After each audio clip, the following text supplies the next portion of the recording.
The help for Texas is also coming in the form of food and supply needs.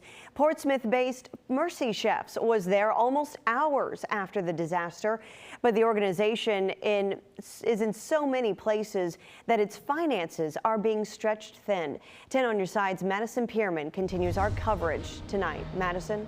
And you can absolutely donate to help Mercy Chefs with their mission. They're a very active organization traveling not just the country, but the entire world to help feed people after they endure a natural disaster. When they got word about the flooding in Texas, well, it was no exception. They were boots on the ground by Saturday, and they've been there ever since.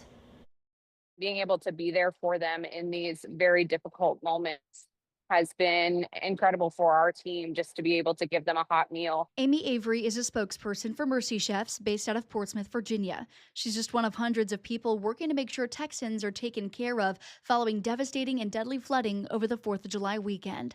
Mercy Chefs often jumps into action after natural disasters happen across the globe, including right here in the U.S.